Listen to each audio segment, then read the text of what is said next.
Assalamualaikum warahmatullahi wabarakatuh. Waalaikumsalam warahmatullahi wabarakatuh. Hamdan thayyiban mubarakan fi, asyhadu an la ilaha illallah wa asyhadu anna Muhammadan abduhu wa rasuluh. Qala Allah Ta'ala fil Qur'anil Karim, a'udzu billahi minasy syaithanir rajim. Hal yastawil ladzina ya'lamuna wal ladzina la ya'lamun. Jamaah salat maghrib yang berbahagia,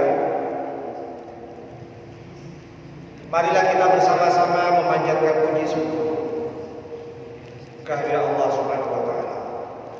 Karena hingga petang ini semua kita masih diberikan nikmat sehat, semua kita dalam kondisi sehat walafiat. Kita semua juga diberikan kesempatan oleh Allah Subhanahu wa taala untuk memperbanyak amal ibadah. Dan kita buktikan pada petang ini semua nikmat yang Allah berikan itu kita gunakan dengan sebaik-baiknya. Pada petang ini kita masih istiqomah bisa menunaikan ibadah salat maghrib secara berjamaah. Dan yang kedua, kita juga masih istiqomah untuk ngaji bersama, sedikit demi sedikit memahami Islam supaya kita termasuk hambanya yang beriman, yang kemudian dengan keimanan itu kita bisa melaksanakan perintah Allah dan larangannya sebagaimana sudah diatur dalam Al-Quran dan Sunnah Rasulullah. Jamaah salat maghrib yang berbahagia, pada petang ini saya ingin semua kita mulai mempersiapkan diri menyambut datangnya bulan Ramadan. Sepertinya kalau kita ini masih diberikan kesempatan oleh Allah Subhanahu wa taala untuk bertemu dengan bulan Ramadan, kita menyisakan waktu kurang lebih 22 hari. Kalau tidak ada perubahan, kita akan melaksanakan ibadah puasa Ramadan itu pada tanggal 2 April kalau tidak ada perubahan. Kemudian pada hari ini kita sudah masuk ke tanggal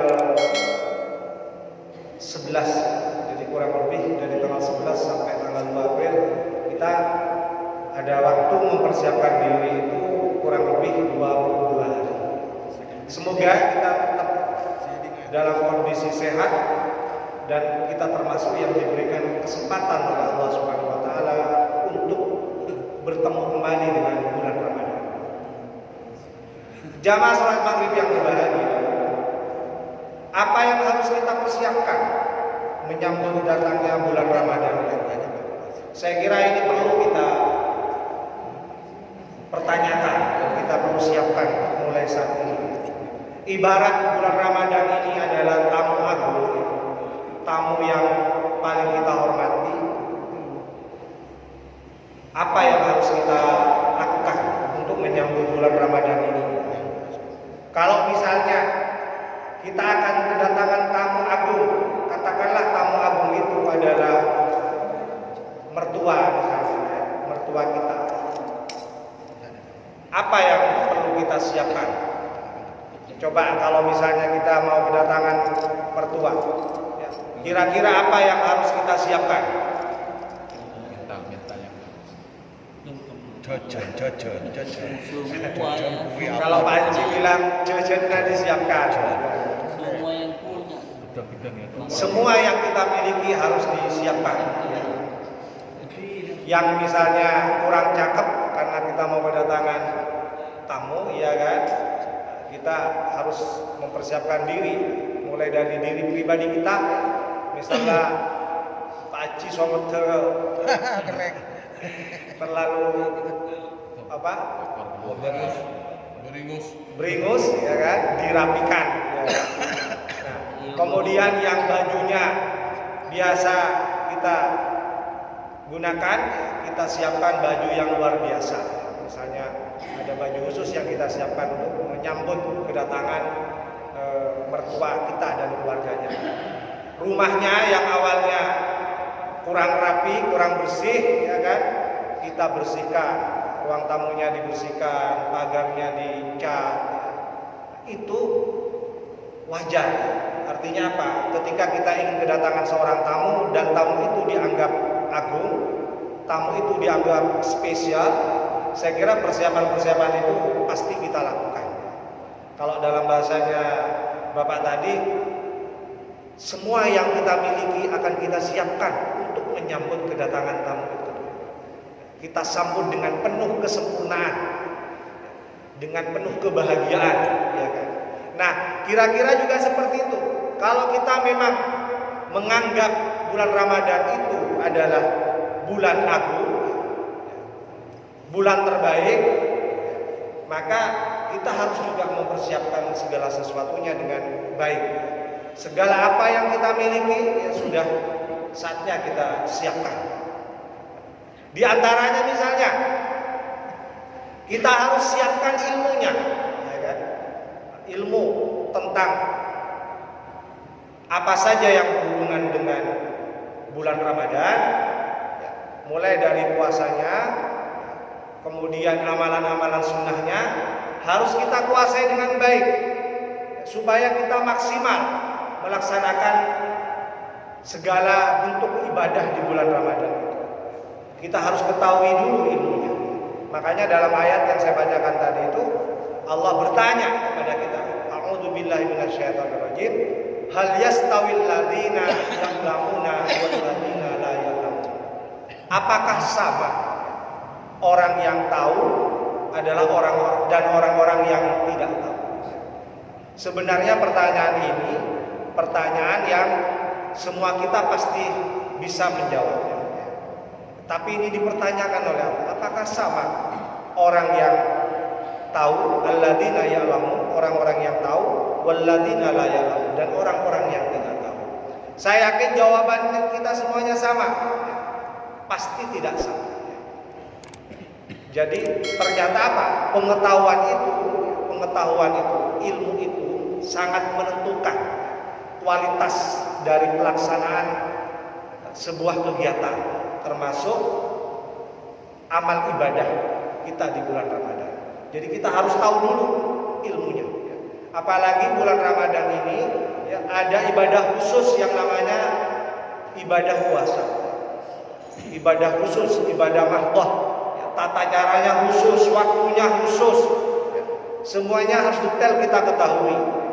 Jangan sampai sedikit pun kita tidak tahu tentang puasa Ramadan sebagai ibadah khusus itu. Rasulullah mengaturnya secara khusus serinci-rincinya. Oleh karena itu pengetahuan tentang itu harus kita pahami dengan baik. Jamaah yang berbahagia, misalnya kita harus tahu keutamaannya, ya kan? Orang tambah semangat melaksanakan ibadah itu kan kalau tahu keutamaannya. Kita juga sama, kalau tahu sesuatu itu utama, pasti kita akan bersiap-siap untuk mendapatkannya, ya kan? Seperti misalnya, kalau saya katakan bahwa sholat sunnah qobliyah subuh itu lebih baik dari dunia dan isinya, apa yang akan kita lakukan? Ya, pasti kita ingin mendapatkannya, ya kan? Pasti kita tidak akan melewatkannya. Sebelum kita menunaikan ibadah sholat subuh, ya, kalau kita tahu keutamaannya, pasti kita akan melaksanakannya. Dalam kegiatan sehari-hari juga demikian. Coba kalau kita tahu kita akan mendapatkan apa, pasti kita tidak akan absen, ya kan? Misalnya hadir acara undangan, di mana di undangan itu disiapkan misalnya sembako, misalnya, ya kan? Disiapkan bantuan sosial. Saya yakin semua kita itu kalau tidak ada halangan pasti datang. Kita pasti termotivasi bagaimana kita bisa mendapatkan keutamaan. Jamaah yang berbahagia, oleh karena itu menjadi penting juga kita tahu ilmu yang menjelaskan tentang keutamaan-keutamaan di bulan Ramadan. Misalnya di bulan Ramadan itu ya dalam hadis dikatakan idza dakhala syahrul Ramadan futihat abwabul jannah wa ghuliqat abwabu jahannam wa sulsilatis syayatin. Itu hadis yang sangat populer, pasti disampaikan setiap bulan Ramadan, pasti ada yang menyampaikan. Jadi salah satu keutamaan bulan Ramadan itu apabila bulan Ramadan itu masuk, idza dakhala syahrul Ramadan, apabila bulan Ramadan itu masuk, futihat abwabul jannah, dibukalah pintu-pintu surga. Ini keutamaan bulan Ramadan. Siapa yang tidak ingin menyaksikan pintu-pintu surga, memasuki pintu-pintu surga di bulan Ramadan? Futihat abwabul jannah, pintu-pintu surga itu dibuka di bulan Ramadan. Wa ghuliqat abwabu jahannam, sebaliknya ya, akan dikunci pintu-pintu neraka jahannam. Wa sulsilatis syayatin, dan setan-setan itu akan dibelenggu. Jamaah yang berbahagia, ini hadis populer yang sering disampaikan untuk menjelaskan tentang keutamaan Ramadan. Kalau kita tahu keutamaannya, ya, saya yakin paling tidak akan memotivasi kita, ya, bahwa kalau kita ingin tahu rasanya, ya,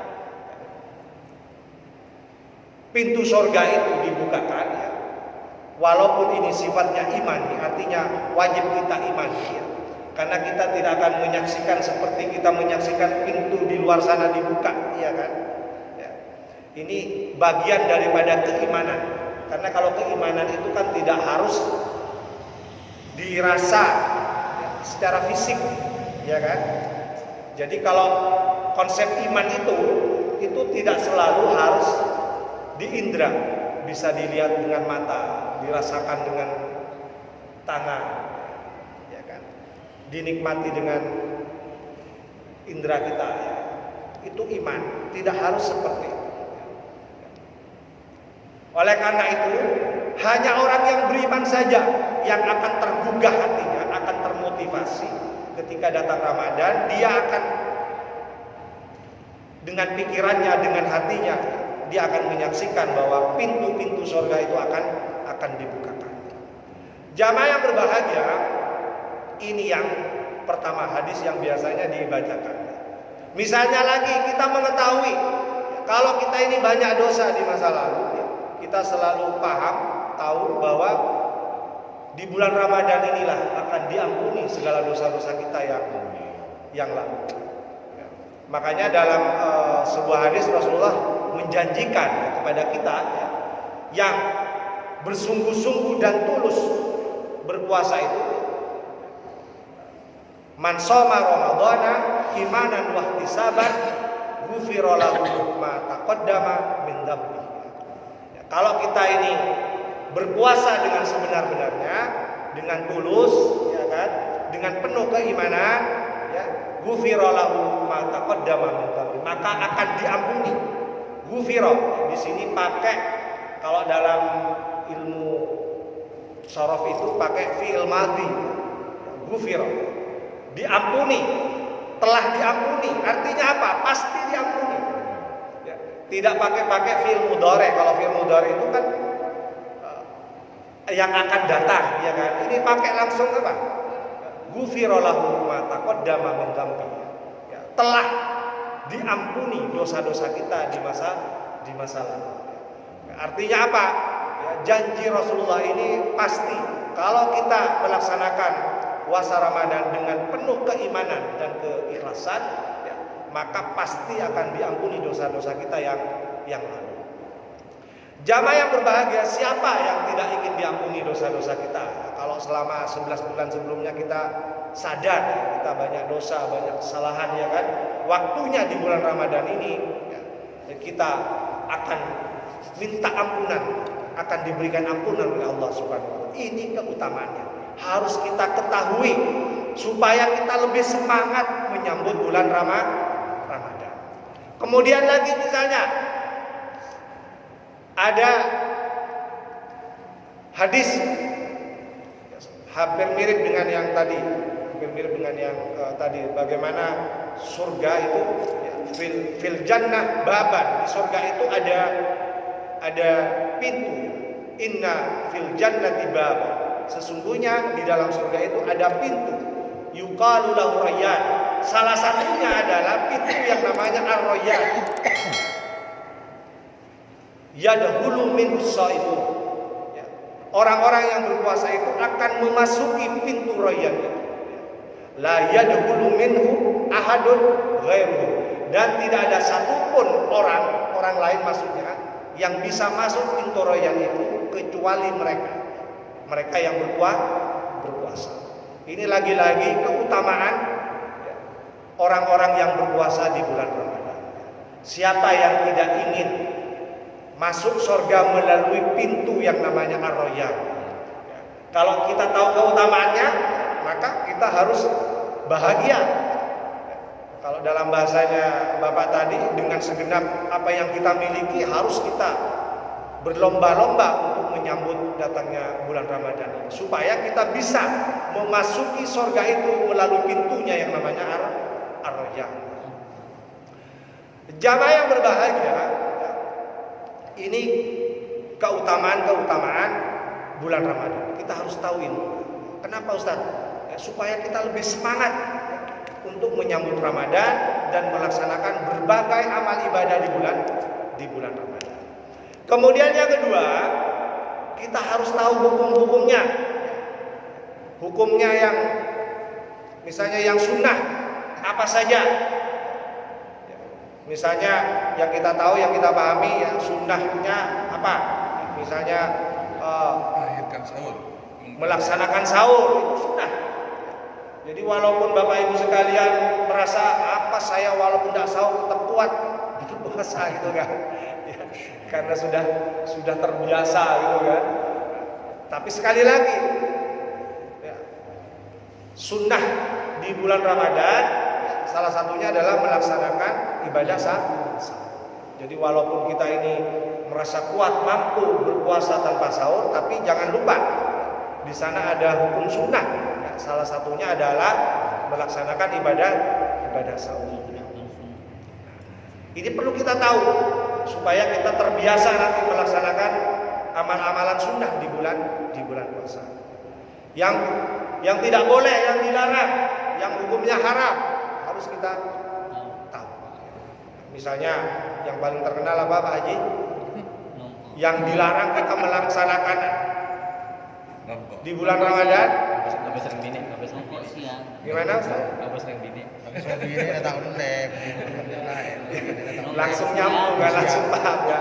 Jadi jima yang awalnya di bulan sebelumnya boleh dilakukan di siang hari, di bulan Ramadan hukumnya haram dilakukan, tidak boleh. Jadi harus ditunda, tidak boleh di siang hari, tapi di malam hari. Silahkan Pak Haji, kalau misalnya ingin melaksanakan itu tidak boleh di siang hari. Misalnya menjelang sahur misalnya, ya, sekalian sahur misalnya. Silahkan saja. Ini harus kita tahu hukum-hukum yang seperti ini. Yang wajib juga harus kita tahu. Mulai sekarang ya, ada kesempatan ini kurang lebih 22 hari kita sudah mulai baca-baca fikih-fikih tentang puasa, fikih siang. Sudah harus baca. Sekarang kan mudah kita membaca ya, pakai handphone aja kita bisa buka ya, tentang fikih siang ya kan. Apalagi nanti ada ustadz yang secara berkala ya, Hamin 22 ini mungkin sedikit demi sedikit kita belajar ya, tentang bulan puasa dan ibadah puasa Ramadan dan segala amal ibadah lainnya di bulan Ramadan.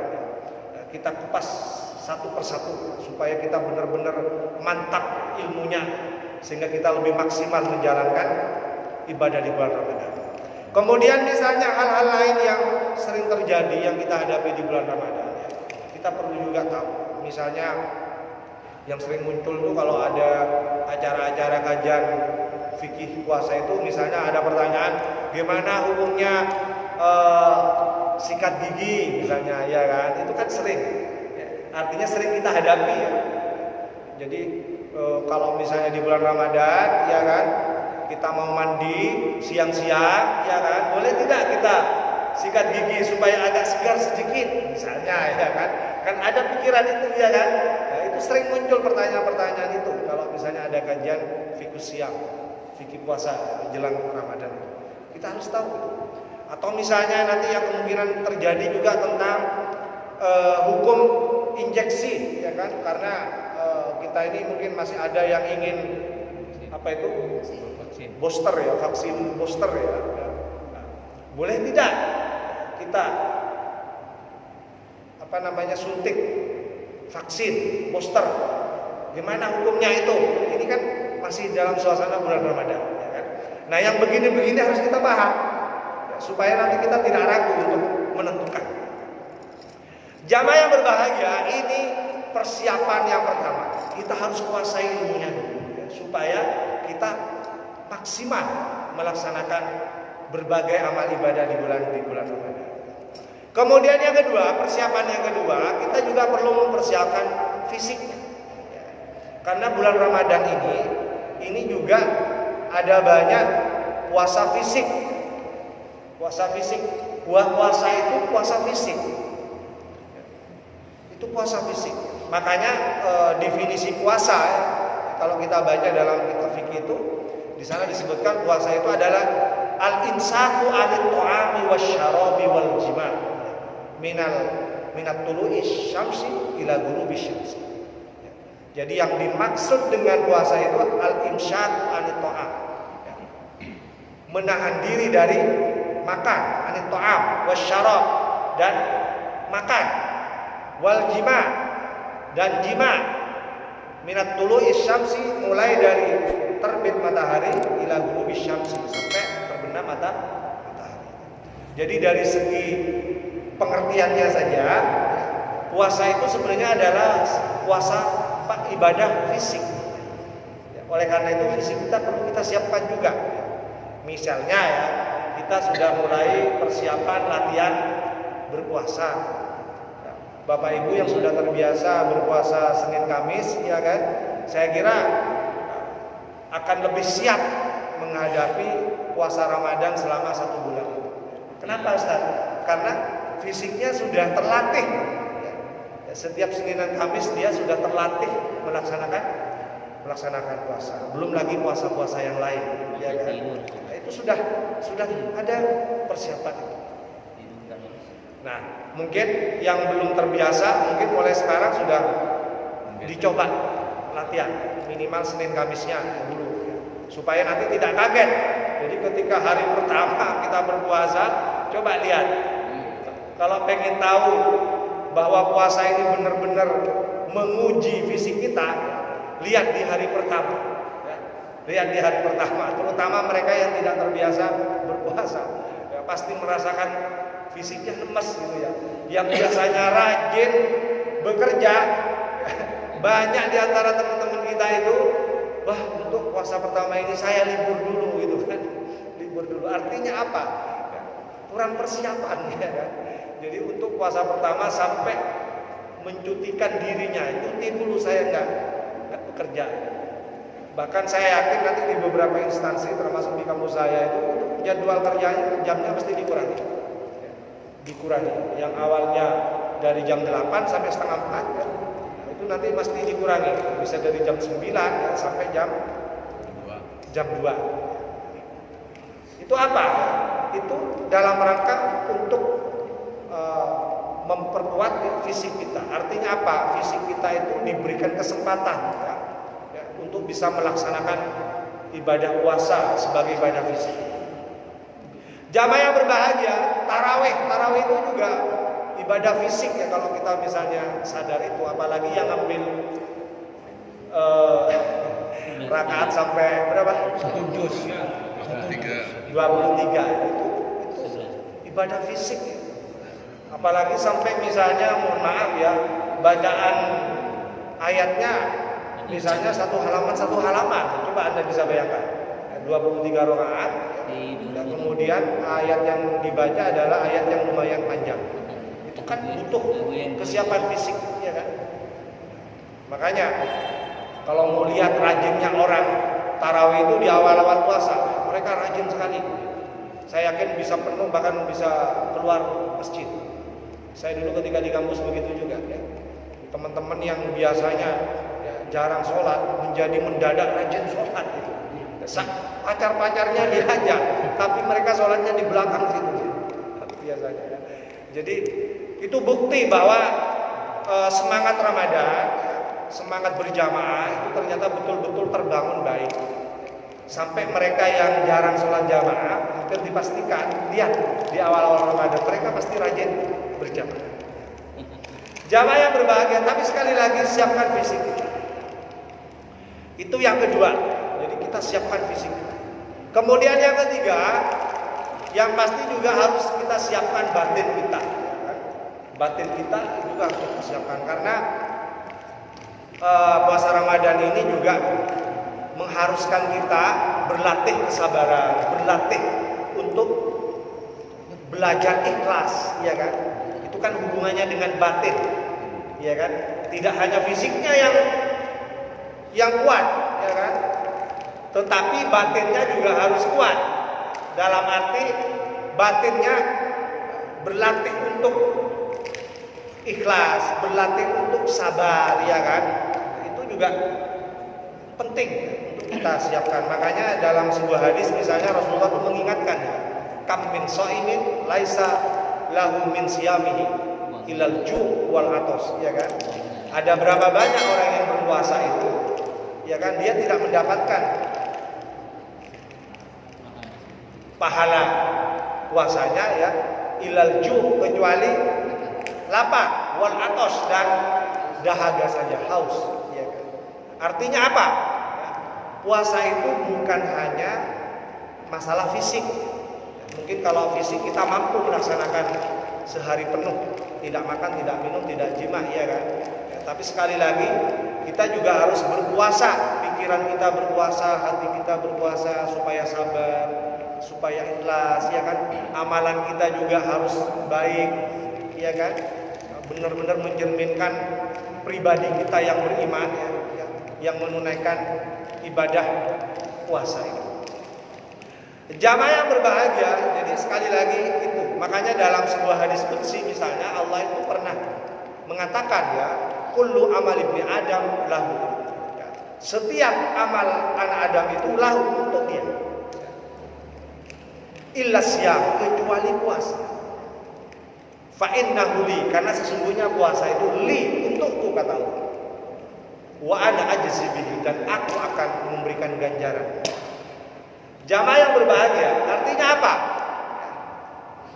Puasa itu adalah ibadah yang sangat istimewa. Yang tahu itu hanya kita dan Allah saja. Makanya harus ikhlas. Kalau tidak benar-benar ikhlas ya, sulit diketahui mana yang benar-benar berpuasa dan mana yang hanya ikut-ikutan. Karena semuanya berpuasa di bulan Ramadan, malu kalau nggak berpuasa misalnya, ya kan? Ya kan? Nah, jadi benar-benar makanya Allah itu sampai seperti itu memperlakukan puasa karena memang betul-betul menguji keikhlasan kita, ketulusan kita. Yang tahu itu hanya kita sendiri yang berpuasa dan Allah. Orang lain tidak akan tahu. Kan orang lain tidak akan tahu. Kita masuk ke dapur siang-siang kita minum atau bagaimana kan tidak ada yang tahu. Ya kan? Hanya kita sendiri yang berpuasa dan Allah Subhanahu wa taala. Makanya Allah sampai memperlakukan secara istimewa.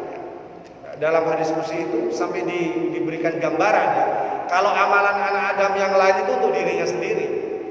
Ya, tetapi khusus puasa itu untuk bukan berarti Allah itu butuh dengan ibadah kita, bukan. Ini hanya sekedar menegaskan bahwa Allah itu sangat senang dengan amalan puasa. Kenapa? Ya, karena amalan puasa ini sangat menguji yang namanya keikhlasan. Yang tahu itu hanya kita dan Allah saja.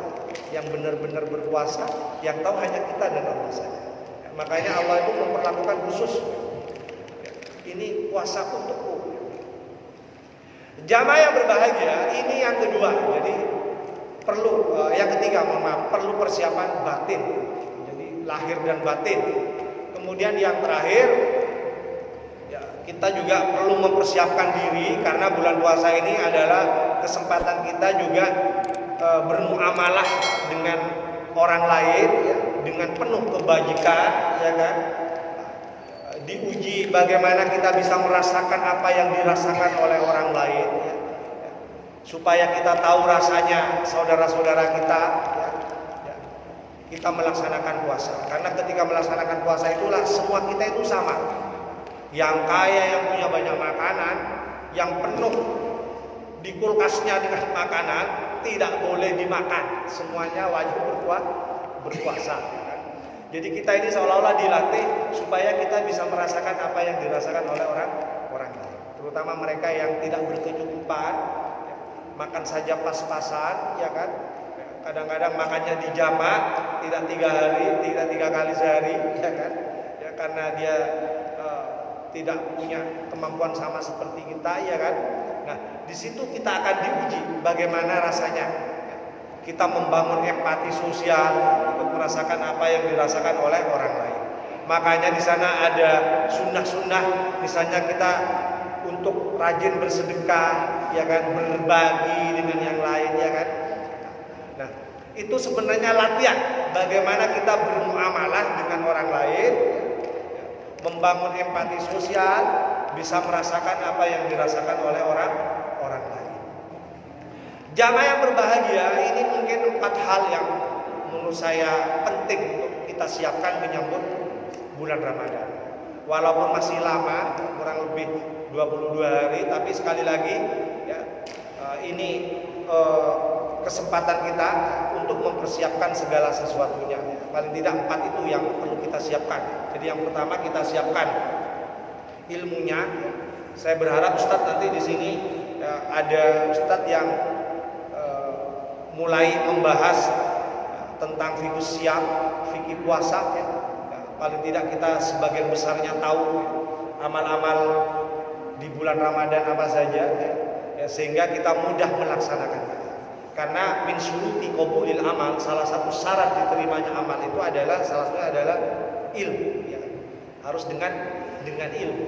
Makanya dalam ayat ini dikatakan a'udzubillahi minasyaitonirrajim wala taqfu ma laisa laka bihi ilmu.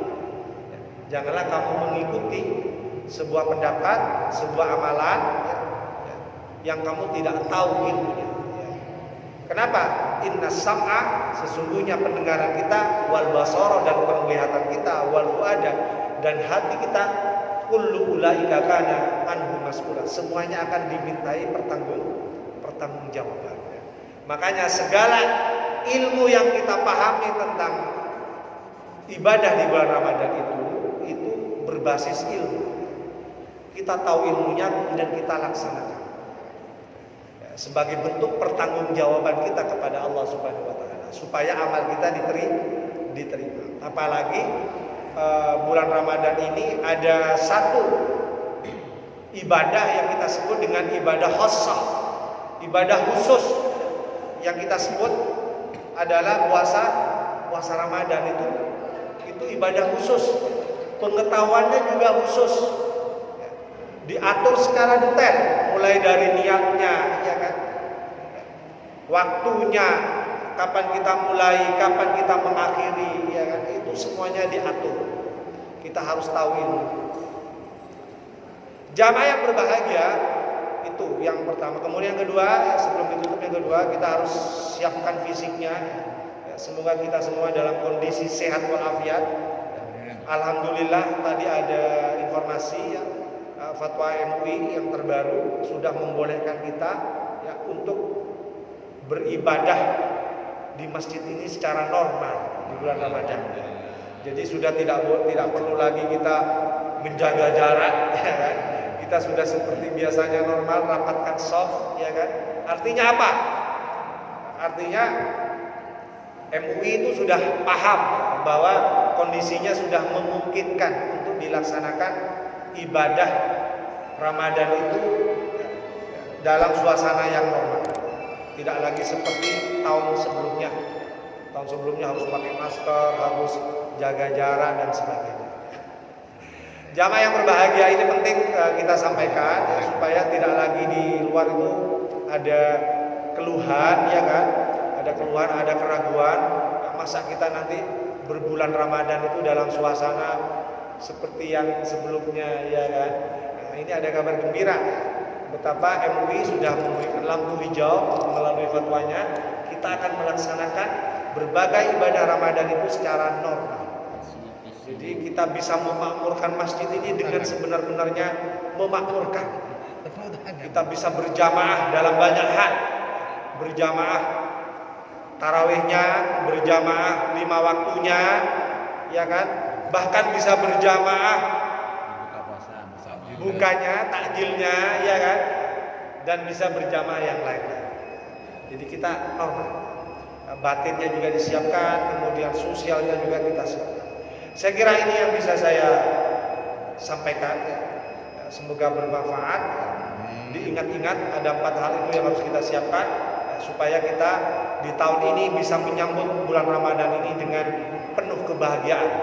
Saya akhiri. Wassalamualaikum warahmatullahi wabarakatuh.